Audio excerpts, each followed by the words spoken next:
Coach, what's going on? It's Coach Ian Tatum here, back with the Tatum Clinic series. Today I'm here with Coach Stephen Smith. He's the O-line coach, D-line coach, and special teams coordinator for the Haynes Academy. Coach has been gracious to come on and talk to special teams. We hadn't had special teams on the channel, so I'm really excited to get him on. Coach, how you doing? I'm good, man. How are you doing? Man, I'm fantastic. Making it happen through the week. This week, it's Monday, so we're gonna see how it goes. Yes, sir. Let's get it.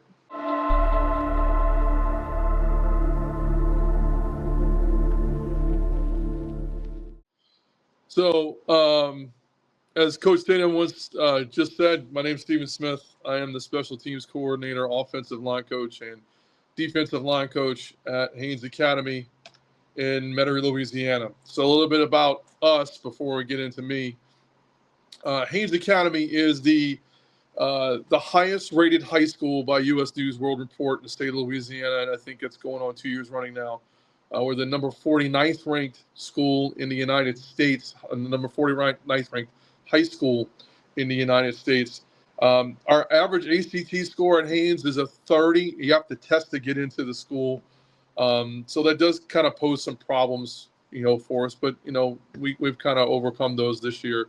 And to give a shout out to our girls volleyball team, they won the Division III state title recently in Lafayette. So this was the 17th season of high school football at Haynes Academy, because prior to that we were a middle school from the 1940s up until the mid 2000s. This was our first undefeated season in program history, our first district championship, because we call them districts here in Louisiana. Our first district championship here in Louisiana. Ben Powell is our head coach. He is just exiting his 7th season here with us, with a number of different stops in Texas and here in Southeast Louisiana. We play in the Louisiana High School Athletic Association's level 3A. We're in District 9, and we're in Select School Division 2. Our best player this past season was Lachlan Clavery. He's our starting running back. He totaled 2,228 yards, and 2,006 of those were on the ground, and with 27 rushing touchdowns behind the moving company, which is our offensive line. Not here to talk about the moving company tonight, unfortunately. I'd love to talk about my guys, but I'll talk a little bit about myself here real quick. So I'm originally from Metairie. I went to high school. I went to high school here in the area, but I attended Haynes as a middle school. So now I'm back coaching it, which I'm very, very proud of. Once a Yellow Jacket, always a Yellow Jacket. Previously, I coached in the national the Southern Indoor Football League in Knoxville, Tennessee in 2012 under Chris McEwen with the Knoxville Nighthawks. He gave me my start in coaching after 25 plus years of being on the operational side and different levels, mostly at the collegiate level and professional level. Moved back here in 2015 after working minor league baseball, and I was at Riverdale here for 2 seasons, and then went to Darlington High School right before my 2019 season. There I was a general manager for the Carolina Havoc in the American Arena League, and then moved back here. And currently I work for the Jefferson Parish Recreation Department during the day, and then I'm coaching at Haynes after work's over. I also coach boys basketball now. So now that I'm in these roles, I tend to want to talk more about special teams, because I think it's vitally important. It's the third phase of the game. In my opinion, it sets both the offense and the defense up, which, Dan Rezzi, who's the head coach here for the New Orleans Saints, he's a special teams coordinator, has been for his entire career. And one of the reasons why the Saints named him, the interim, is because he's able to work with both offense and defense, throughout practice every day, on game days. And that's why I think it's a very unique position, and one that, needs to be taken not lightly. So we're going to talk about Shield, because we're a Shield Punt team here at Haynes Academy.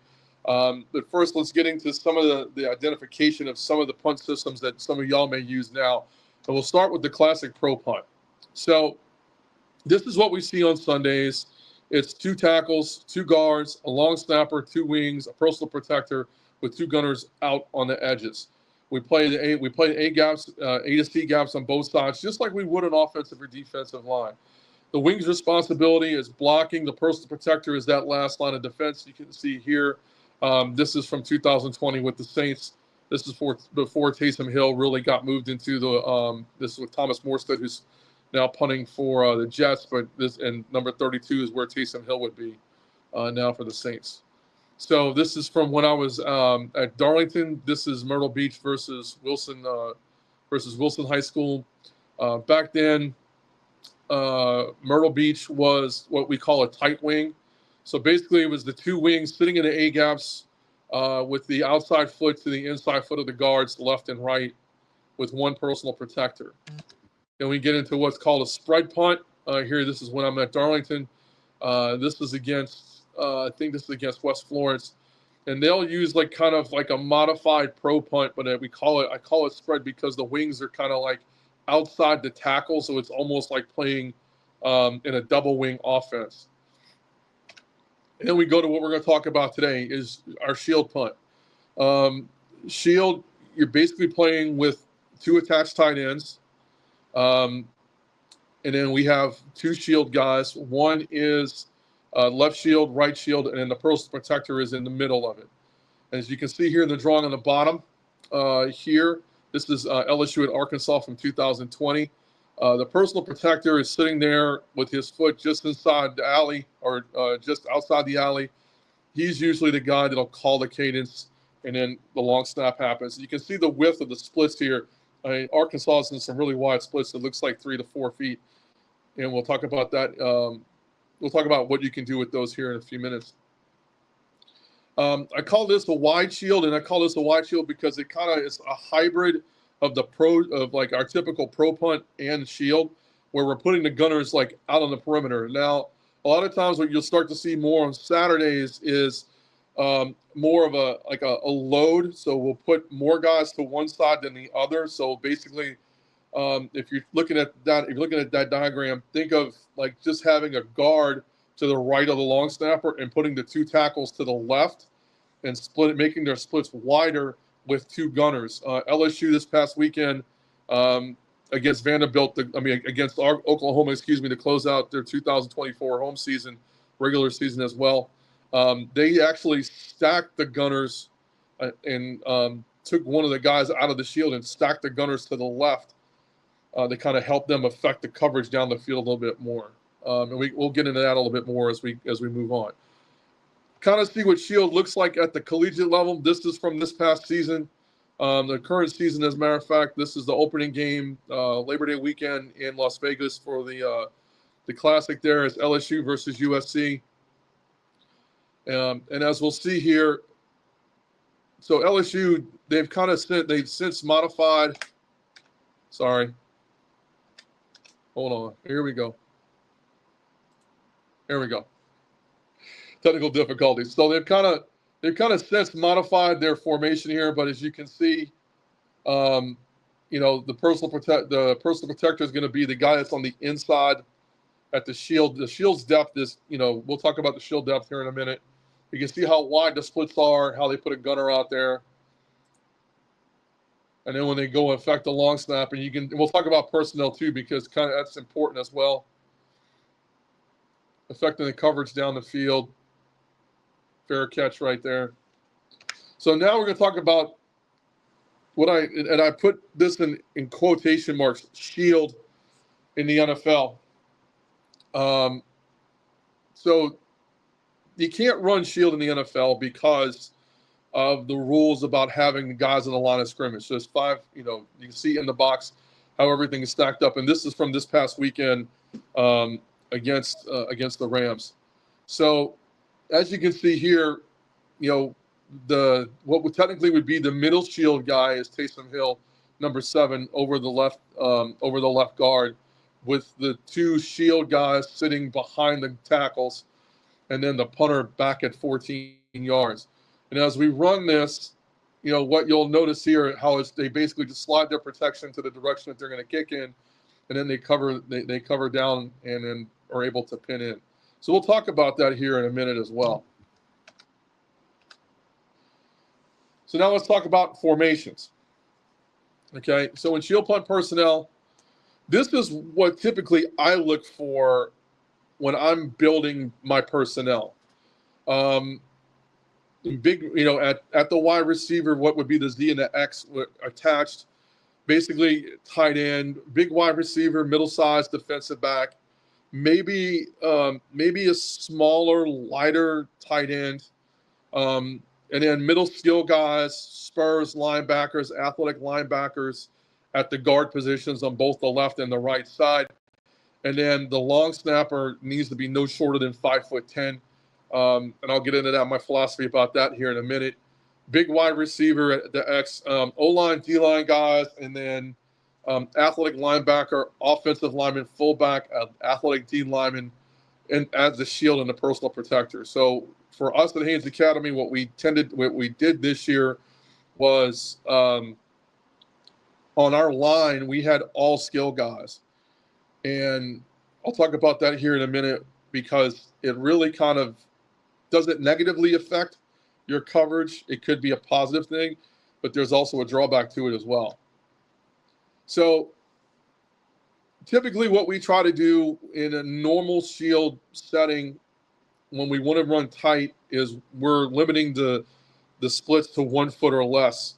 At certain times this season at Haynes, we went foot to foot, kind of similar to how we do on our offensive line.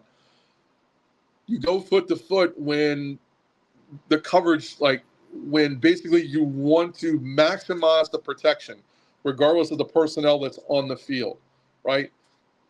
So we're always in 2 foot. We're always in 2 foot and 2 point stances. Not necessarily square footed. I tend to use more staggered footing, just kind of similar to how we are on the offensive line, based on what side of the long snapper you're on. The shield guys are always in 2 point stances. Okay, when we do our split differences, we're basically looking at, okay, if we can make the interior tighter, we can actually put our faster guys like out on the edges at the tight ends and make them the gunners, and then they can get down and cover. They can get down and cover down faster. Now, those of you who coach high school football are fully aware that you cannot cover the long snapper. He can't be touched at the line of scrimmage, which is why a lot of times you'll see that split defensive line, like, however that looks, and we'll talk about that here in a little bit as well. But usually that long snapper gets attacked at the second level by a linebacker or like a defensive back or whomever you place there. Okay, but is this necessarily right or wrong? No, it's not necessarily right or wrong. It's just basically based on your preference. If your athletes that are on the line are smaller, kind of faster guys that you want to get out, but you want to hold that cover, you want to hold that protection as long as possible, no longer, I would say, than a 3 count maybe, then, okay, narrow your splits. And in that way, when we go block down, then we have the ability to hold up a little bit longer. If we want to just like block down and release, then, that's when we start talking about, that's when we start talking about 3 foot splits to try to widen out the field. So here in what I call spread shield, which is basically taking the gunners and splitting them out at wide receivers.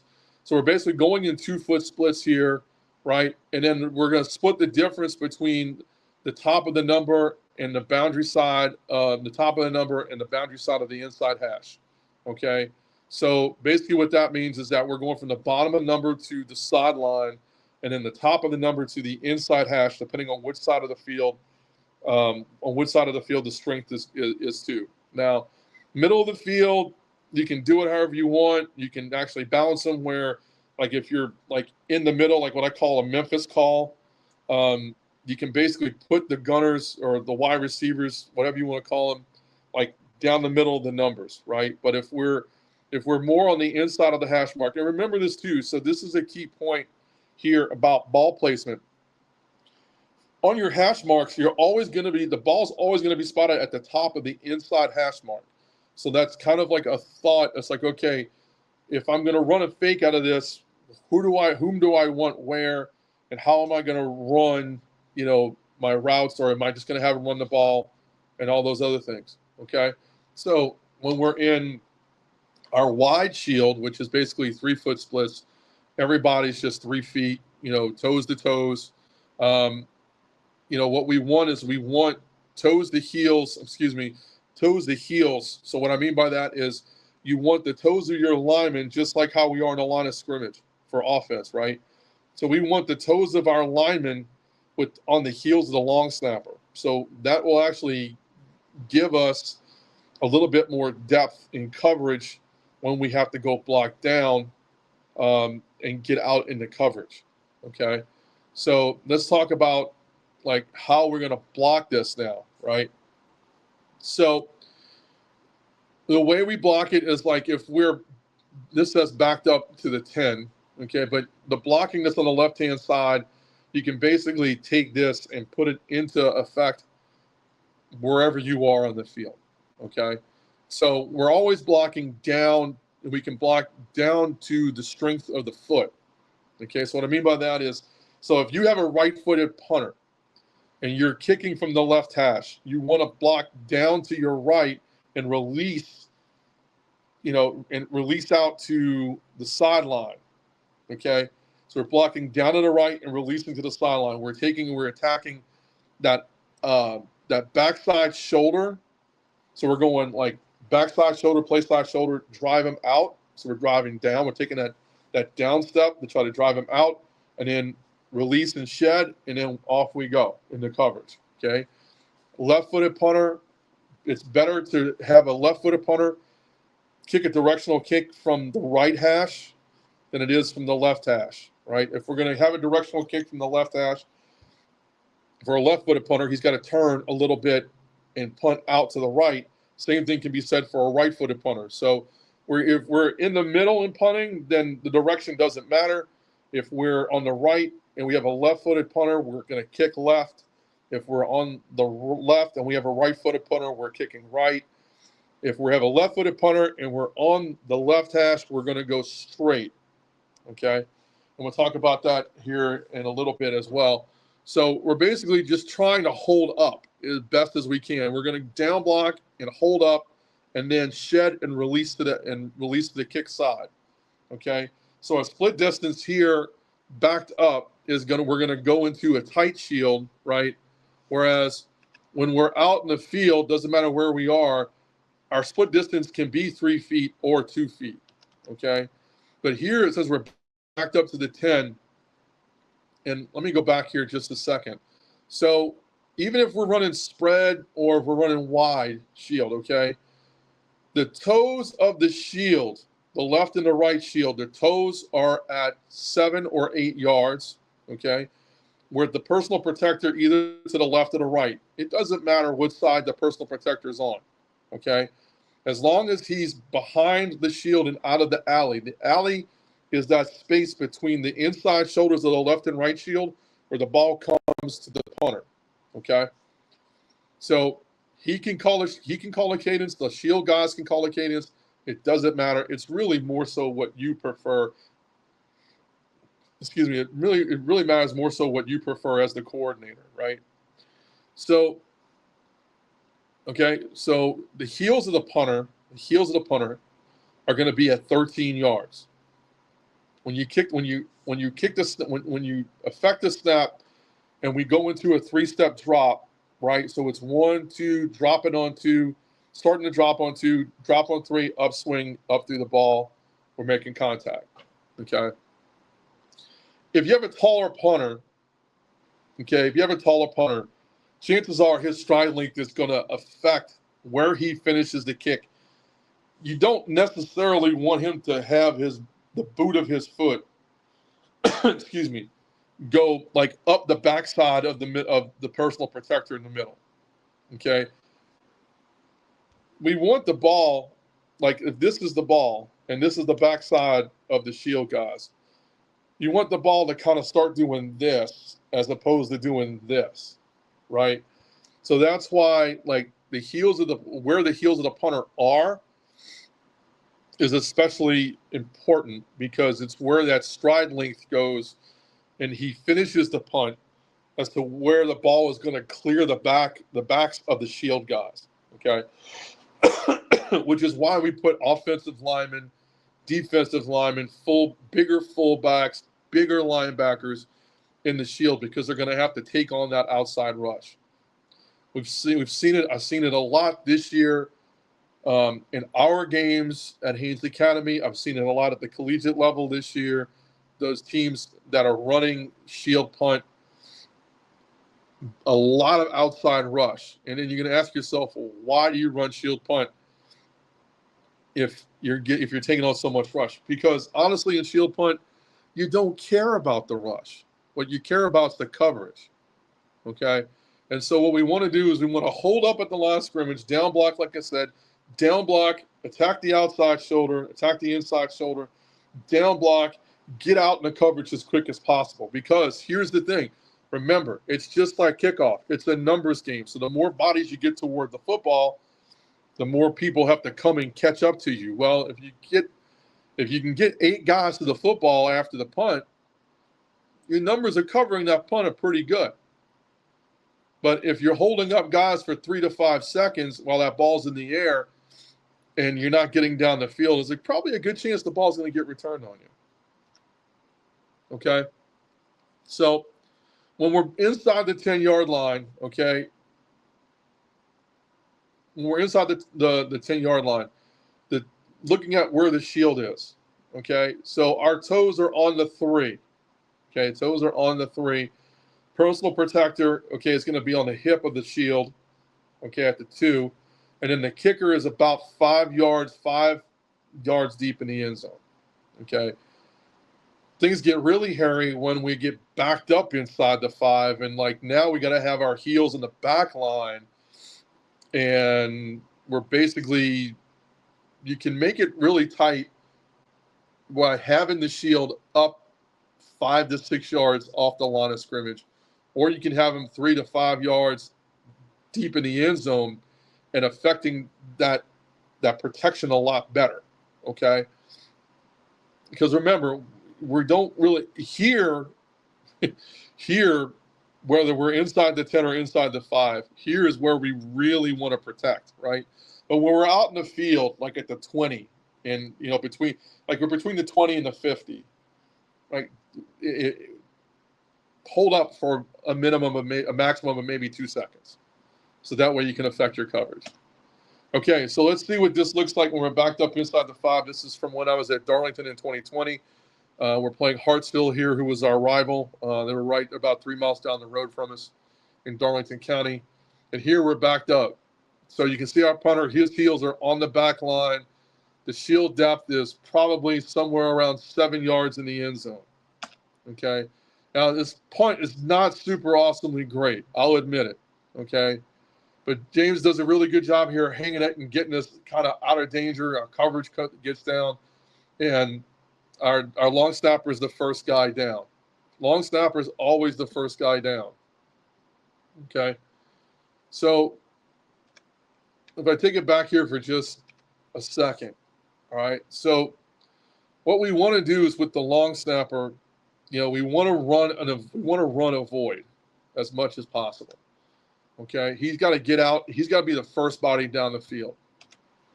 Okay. We'll talk about that again here in a minute. So, I'm sorry for going all over the place, but this is just kind of like how I operate. So, all right, so let's talk about defensive recognition. And first, we got to look at the defensive front. So we always count from left to right in numerical order. So, for example, if there are 4 players to the left of the long snapper and 3 to the right, then the front's a 43. Okay, field position also dictates what type of fronts we will see. When we're backed up, expect a 55, which is 5 rushers on either side. Now, as you'll see, each team and player positioning is different. And so pay attention to the stills and the diagrams and everything like that. So we label, just like we would if we were on defense, end, nose, tackle, Mike, will, plug, and spur. Okay. So I used this one when I was an aspiring offensive coordinator to kind of visually show where people are. So the way we look at it on punt is the same way we look at it on offense or defense, right?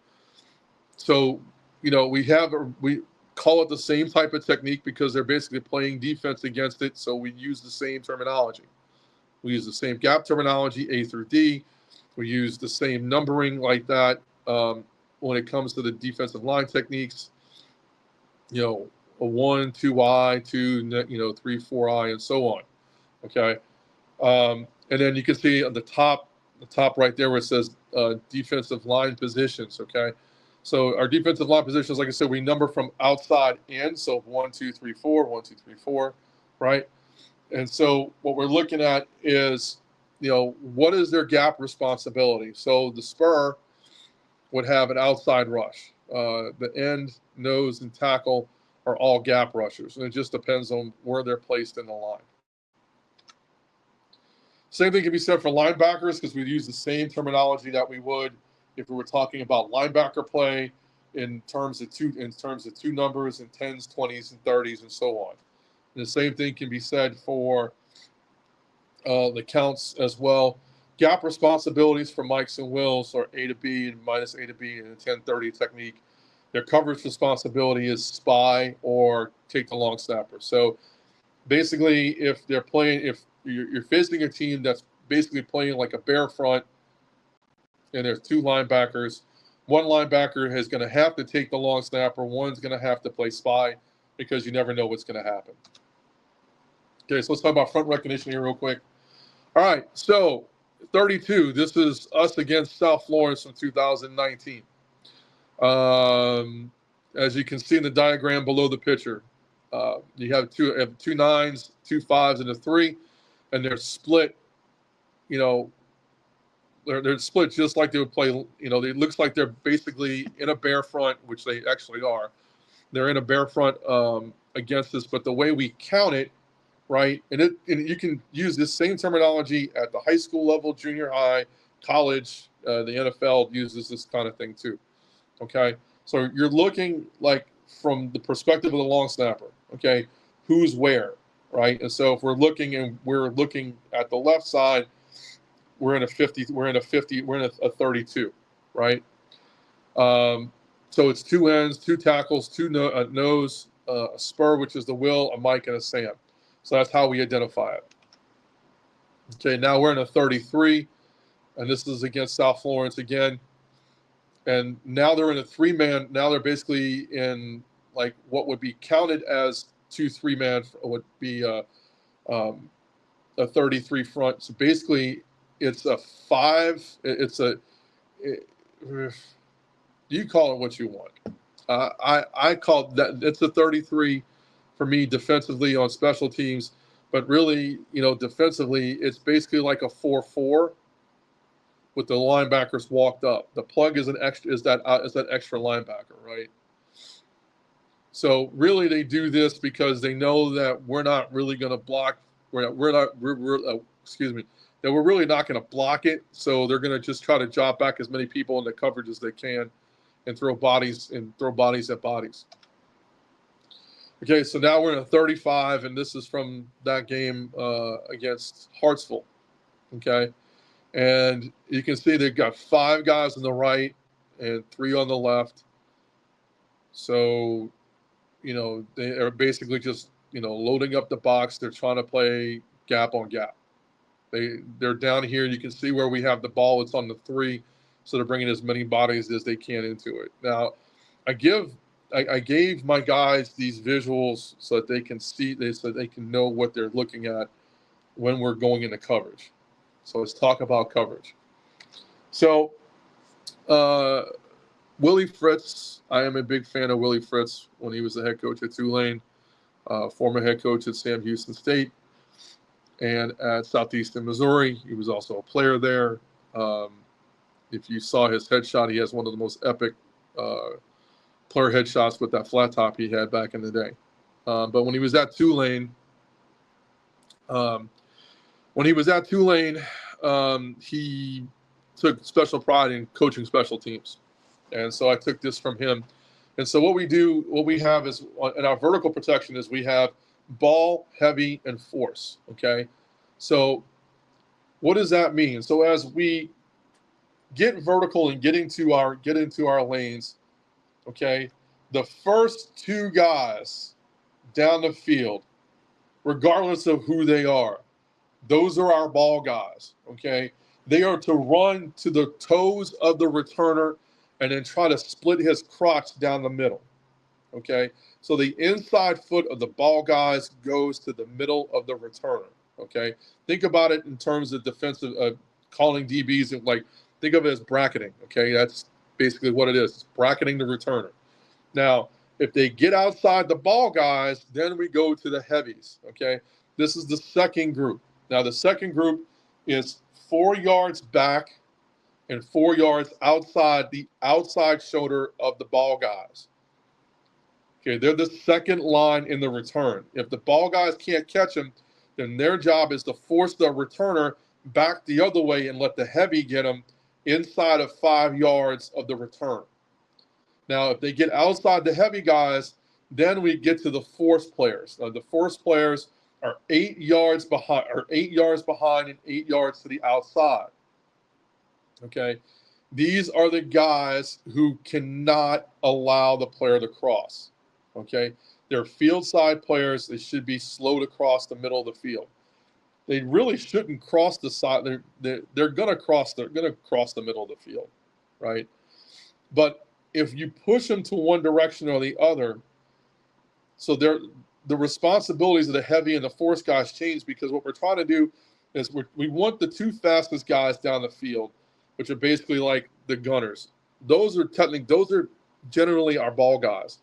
If the long snapper is one of your faster guys, he's going to be one of the ball guys, because a lot of times, like especially when I was at Darlington, what wound up happening is we had this really tall kid named Tim Smith. Now, Tim was a lanky kid. He had long spaghetti legs. He got down the field as fast as possible, but he wasn't a very good tackler, but he was great at forcing the play one way or another, okay?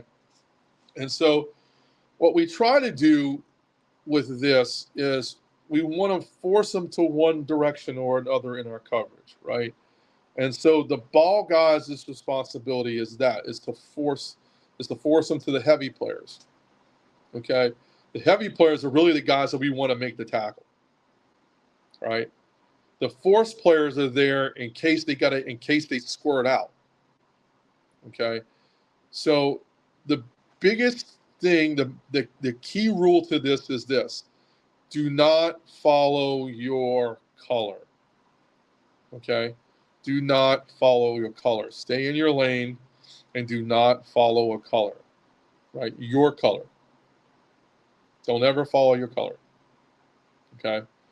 Make sure that when these guys get down the field that they're not stacking up, okay? Because what winds up happening is that when we release into our lanes and after we down block and release to the kick side, okay, we sometimes we tend to stack. You have to tell your players, and this is where the splits come into play, because the more narrow the split, the harder it is to not stack, okay? So what we want to be able to like have a wider split, block, get out, and then get down the field and start pushing the coverage to one direction or the other, right?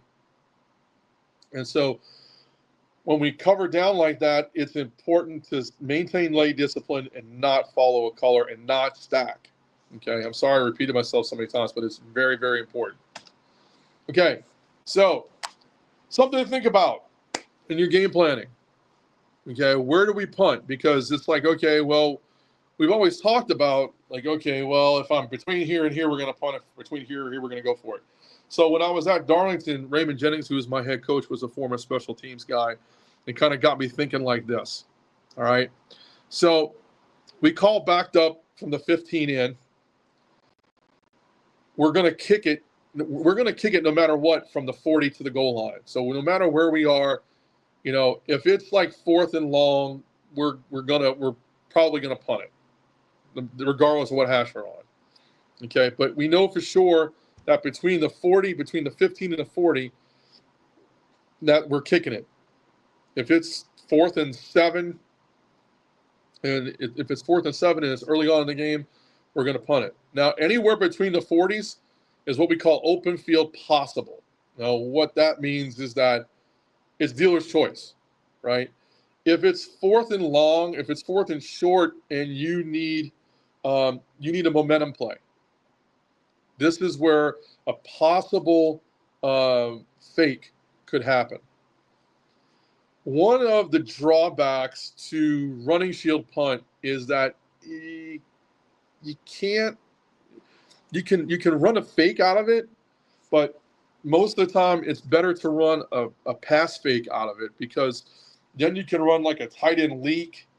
You can run gift routes out of it because they're not going to expect it, right? And you can put that in the game plan at a moment in time where it's like, hey, this is like a momentum changer, and momentum's a real thing, by the way. We all know. If you don't know that yet, you should. Okay. Anything inside the 40, if you have going into the goal, if you have a guy with a leg that can kick 40-plus yard field goals, regardless of hash, go for it, field goal range, right? So we talk about kick types. So there's certain field positions where it calls for specific styles of kicking. And I call these in the chart, I call them drive and hang punts, right? And so if we drive the ball, it's going to be on a lower trajectory and placed in a certain field zone. If it's hanging, we're going to try to hang it up in the sky in the air as long as we can. So let's talk about operation times for a minute when we talk about this. Okay. So an operational, or an op time for short, operational time. An ideal op time from snap to kick is about a second. If you can get it to about 7/10, you're doing really well. And so when I was at Darlington, we worked really hard on getting that op time off so that snap can get there and we can get the ball off, right? Now, James Melton developed a stronger leg as our 2020 season progressed. He started punting the ball better. He struggled in 19, but it started punting better as 2020 went on because we punted so much. So our op times were dropped down like from about 1.1. The shortest, I think our best one was like 0.67. And that means you're getting that off like stupid quick, right? So our hang time, depending on how we want the ball, right? If we're like punting and the ball is like on the 45 going out, and you don't have a really good punter, just have him drive the ball in a direction toward the sideline and get the ball as deep as he can. Now, if you're further back, right? So if we're in the kick zone, right? So if we're in the kick zone, we want to hang that ball. Okay, we want to hang it. So we want that ball up there at least 3 seconds to get the coverage down the field. If we're in open field possible, we want to maybe drive the ball. So maybe we don't want to hang it as far, right? And so as we come back to this chart, it's like if we're backed up, we're driving with max protection. Okay, so we're going to sit and we're going to hold on to our protection for as long as we can. I'd say probably no more than 3 seconds, right? So, and if we're at the +10 to the 20, we're going to drive the ball, and we're going to have just regular protection. If we're the 20 plus, if we're like from the 20 to the -45, hey, we're hanging the ball, right? So if it's 4th and 1 to 4, we're going to hang it. If it's 4th and 5 plus, we're going to drive it, and it's 4th and 10, and you have that option to either drive or hang the ball. Okay. Kicks that are hung, they're used in like the open field possible kick zone because we want to try to get the ball. We want to flip the field as much as possible. So remember that a punt is actually the first play of the defensive series. Okay. A punt is the first play of the defensive series because you can tackle on this play and get credits for tackles. Okay. So now let's talk about protection. Okay. So we block down there's two ways that you can do this. You can either down block everybody in one direction, or you can split it. Okay. Now you can also, if you wanted to do like a rugby punt where you run the punter away, right, where you're running the punter outside of protection, you can just slide the line down. You can just call a slide protection on that, right? And we're still blocking down, but we're sliding as basically almost running like zone. Like if you put it in terms of the run game, it's zone protection. Okay, you can use it anytime. Okay, but here, like how we did it at Haynes Academy is we blocked down on the left on the left side, down to the right on the right, and our splits were we started off the season at 6-inch splits. Then we went from 2 feet to foot because we really were getting killed up the middle. And then in our playoff game, which you'll see here in a little bit against the Struma this season, we went to 2-foot splits because they were very athletic. So we're trying to spread them out. Okay. So, and that's the thing too, is that if you're playing against a more athletic team, you can actually spread out. You can actually spread out with the split difference. You can make the line of scrimmage wider, right? And that's actually going to help because then that gives the return team more distance that they have to cover on the block as they're trying to get through and block the punt, right?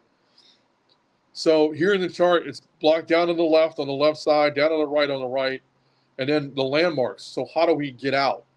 Okay, so how do we get out? So regardless of where we are, whether we're Vegas on the left, Reno on the right, or Memphis in the middle, okay, if you're the X, your aiming point is to the bottom of the number and get to the feet of the returner, okay? So those would be the X and the Z. Those would be kind of like technically your ball guys. Your heavy guys are going to be the tackles, okay? And your force players are going to be the guards, right? Because those are going to be the last guys out. Theoretically, could you put your faster guys in the middle? Well, if they can get out and avoid getting blocked on the line and then getting past the linebackers, right? What I've seen more this season, more than any other, is defenses playing their regular defense against punt coverage. Okay, it's smart, but it's also not smart. It's smart because you're kind of putting yourself in a position. It's like, okay, if they fake it, I'm in regular pass coverage, cover 2, whatever. If you play it, you can't go cover as a defense because you're committing too many people to the line of scrimmage. So there's good and bad, right? The bad part about Shield is that you're not blocking. The good part about Shield is that it doesn't really matter. Okay, so the landmarks are important because it tells it's like, okay, I need to get down to the bottom of the numbers and then get out and then come in, right? What's more important is the shield sits there and they sit and protect. They don't get out until the ball is off. Okay, so the left shield and the right shield are blocking A gap to B gap. The middle shield has anything coming down the middle. Okay, so coverage lanes and zones. How are we going to do this? Okay, so we're on the field. You can use the same thing. I took this from USC when Pete Carroll was there. And because I use a lot of stuff that just makes sense to me, and then I make it my own, which is a really good thing to do. So we have the sideline, alley, and the shoot, right? So if you're a sideline player, you're from the top of the numbers to the boundary. If you're an alley guy, you're going from the top of the number to basically where that back pylon would be, and the shoot is literally down the middle of the field, okay? So when we get off, the first zone that's close to the line of scrimmage is the avoid collision zone. So what we're trying to do is that after we block and get off, we're trying to avoid defensive backs, linebackers that are here at level 2. Speed zone is really about maybe 7 to 8 yards beyond the line of scrimmage, where now we're getting up to speed, and then the attack zone is within 6 yards of the returner, and that's where our ball heavy and force players come in. So as we go down the field, okay, as we go down the field in our horizontal progression, okay, we're in the protection zone first. We protect and cover there. And then now you see the release. Next, you see the release landmarks. Okay. So what this is that we know that the shield guys are going to have to get as wide as they can when the ball gets kicked up, when the ball gets punted up the field. The long snapper, if he's fast enough, can avoid the linebacker through the coverage zone, right? And now we're coming up the field, right? So the idea is to try to block down, get off, get wide, and then net and tackle, right? So what we're trying to do is we're trying to get down and get the ball players down there as fast as we can. Okay. Then the heavy guys 4 yards behind, 4 yards out, and then the force players are 8 yards out, 8 yards back, and 8 yards out. Right. So now we're creating kind of like that cone. We're kind of creating that cone and forcing the returner to go in one direction or the other. But now we're going to net and tackle, cut the face, all those fun terminology things. Okay. It's really important to tell your players, do not follow their own color and maintain lane discipline as best as they can and don't stack. Okay. I know I said that a few minutes ago, but it really is important that you preach that to them on this coverage, right? It doesn't have to be the biggest guy in the line for shield punt. It's not like where it's in the NFL where we're putting like offensive linemen, defensive linemen, linebackers, tight end type guys in the line because protection is a must because, hey, the faster guys are going to be the gunners. Here in high school with shield punt, we just want to be able to go cover and get as many bodies to the football as possible. All right. So we're going to talk about what we do at Haynes Academy. This is at Joe Yenny Stadium on the east bank of Jefferson Parish here in beautiful Metairie, Louisiana. We're the team in black. We got a first-round bye, so we were the number 4 seed in Select Division 2. And as you can see here, okay, a punter is, the ball's here on about the 21-yard line. Let's call it the 20. Our punter's heels are at 15 yards. The shield is their heels are at 7, right? And you can see our split distance is 3 feet. All right. And there's our long snappers there in the middle. And here we're going to get it off. Oop, sorry. I'll try it this way. There we go. Okay. So now we have the snap. Okay, now we're getting off. So what we do is we put our faster guys in the middle so they can get down the field quicker. So our shield's sitting there waiting. And I take it back just a couple here. And watch the punter. Our punter, Brad, is one of our offensive linemen as well. So that's why he's got gloves on. So he gets the ball here, right? 1, 2, third step, bang. Okay.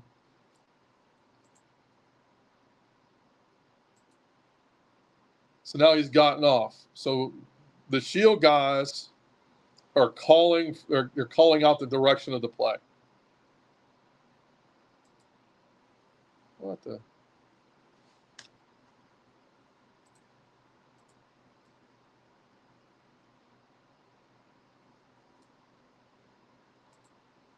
Okay, number 10 is our long snapper. So the 2 guys closest to the ball are the ball players, the ball guys. The next 2 guys, and you can see like their spacing is getting a little tight right now. Okay, their spacing is a little bit tight, but you see how they're on the outside shoulder and they're covering down about 4 yards behind them, and then the heavy players will come in, and then the heavy players. You have the heavy players 4 yards, behind them, and the heavy players are coming in right after them. Okay. Now, what you want to do is that when you get to within 5 yards of the ball, start breaking down, throttle down. And now where we are is now we're closing in on the returner, cutting the face, and trying to affect the tackle as best as we can. And Matt Benor, who's our long snapper, he's also our nose guard, does a really good job of getting to the returner right here.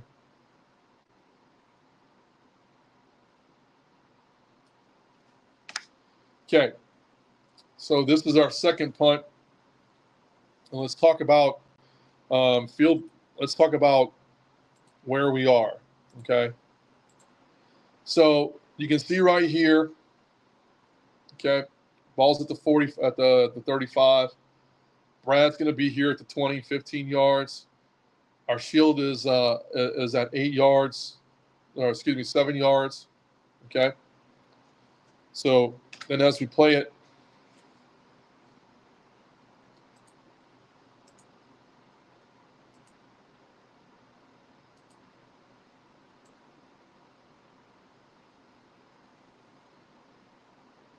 so now we take that first step. We're attacking the shoulder, trying to drive out the block. Now, I will admit, they have better athletes than us. Matt gets held up a little bit coming off the snap by the nose guard.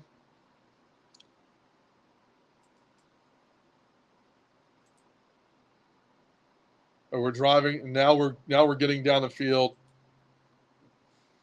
Darn it.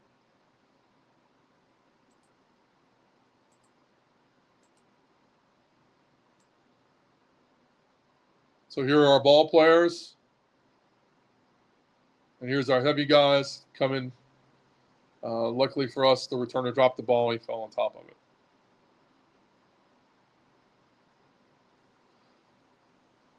So, step down. Okay. Admittedly, we really didn't do a super awesome job here at blocking, and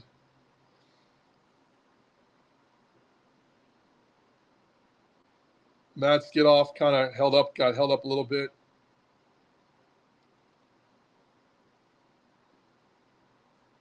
So if we look at this, if we're talking about scouting our opponent here, right? So like, okay, basically this is a 43. So you have outside rush. He looks like he's a 3 tech. It's kind of hard to tell from this camera angle, to be honest, but you have 2 3s, 2 5s, 2 9s, and then a stand up here and a stand up here, right? But we're looking more so down the line of scrimmage. So if you count left to right, here's a 43, okay?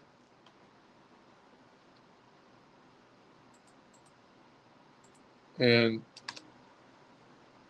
here before,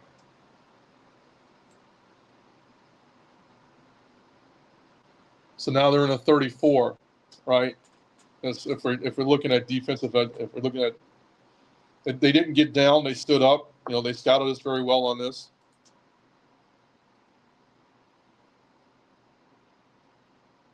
But we got off really quick. Incidentally, Brad's last punt in the game netted 65 yards.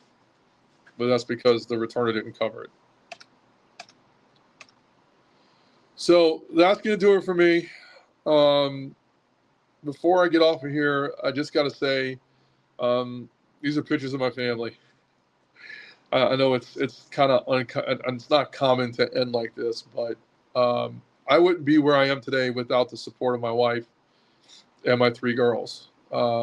They've been with me every step of the way this season, and I'm really, really thankful for them being in my life, and I can't thank my wife enough for her support. So anytime you guys want to talk ball, I'm available. There's my phone number. It's 504-338-2949. You can email me directly for this presentation or anything else. CoachStevensmithLA@gmail.com, and you can always find me here on X. You can find me on X at TheStevensmithLA, and that's an ode to my good friend, one of my mentors, Chris McEwen, who's now the principal at Panhandle High School in Amarillo, Texas. So, all right, Coach, that's it for me. I hear you, Coach. We really appreciate you coming on, talking special teams, and kind of getting us right with that. Like I said, I don't have much special teams on the channel, and I really want to get into it because that's it really is the third phase of the game, and it's really overlooked in a lot of areas. And I think that a lot of coaches can find some value in, diving into special teams, because you can win a ball game solely based off of special teams. I believe that, and flip momentum and flip the field and stuff like that you talked about. So I really do appreciate you, Coach. Yeah, and the thing too is that we got to remember too that there's some specific special rules that go with teams as well. On especially on kickoff, because I think we've all seen the clip this season of a field goal as a high school game. I can't remember exactly where it's from, but where they kicked a field goal where you would normally punt from, right? You can do that. You just have to cover it like a punt, because we actually use that as the last play of the special teams portion of our pregame warm up, where we cover a field goal as a punt. So things like that in a fair catch kick too, which I won't get into because there's a lot of minutia involved with that. But yeah, there's a lot of rules that if you understand the minutia, you understand like the specialty rules of special teams, you can use them as a weapon. And I'll just say this: I know we're like tight on time here. The return game is the first offensive play of the series, and the punt is the first play of every defensive series. And so the way I look at it is that I treat teams as offense and defense, and if you weaponize them, if you know the right way to use them, whether you're in the middle 8 or if you're like on the outside, or you're trying to get in that fourth quarter and you're game planning specifically for fourth quarter, and you want to use teams as a weapon in the fourth quarter game planning, it's gonna win you games, man. It's gonna win you games. Everybody says offense, defense wins games. Now, bro, special teams wins games. It's just that we don't talk about it enough. Mm-hmm. No doubt. Well, guys, make sure you follow Coach on X. Hit him up for the presentation as well. But with that being said, Coach, I really do appreciate you, and I'm really good to meet you. We've been following each other on Twitter for a long time, and good to actually finally meet you. Yes, sir. Look forward to it. And hey, Ed, anytime you need me, holler at me, brother. I'm always available. Just trying to represent ball in the boot as best as possible, baby. I got you. Well, thanks, Coach. Thank you.